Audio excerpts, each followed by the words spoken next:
قوم کې راتلو مطلب د شاملېدو قوم کې خدای خو مبارکي وایي په تنظیم کې مشکور یم د ټولو ناول ستاسو د ټولو فردن په فردن چې تاسو ټول نن زما په دعوت دلته راغلي او بیا د حاجي خیل کام د کمیټې د سلکشیر کاکا او د امداد لالا او د اکرام لالا او د ټولو ډېر مشکور یم چې هغوی په کوم شکل په کوم ډول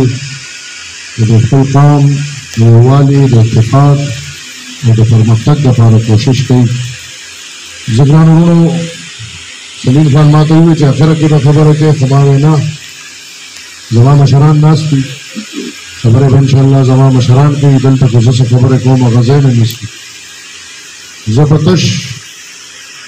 په خیرالي سره شکریا سره دا یو خبره کوم د تنظیم ته خپل قام ته چې د نظریو نه بالا خو هغه موږ هر ځای کې دي هرې پارټۍ کې څوک د ځان سوچ نه کوي چې زه به یو کس مشران خو موږ ټول یو بل پېژنو خو مثال کشرانو کې زه د دې قام یم دا زما خوښه نه ده موږ ټول د الله د غاړې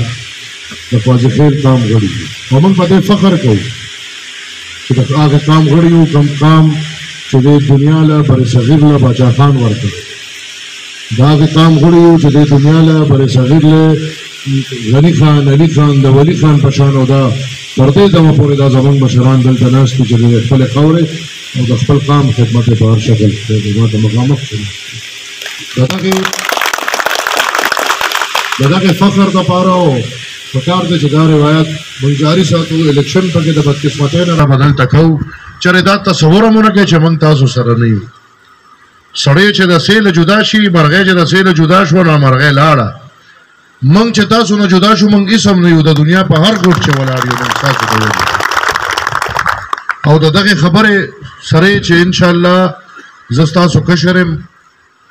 زه د خپلو مشرانو ته ویم د خپل تنظیم ته ویم چې په ما هر قسمه بوج راچوي مالي جاني د خپل قام دپاره د خپلو خوازي خیلو دپاره انشاءالله زه به د یو موقع نه وروسته کېږم او زه د خپل قام ته ویم چې ما له د یو کس راځي ما ته د تش دا وایي چې خوازي خیل یم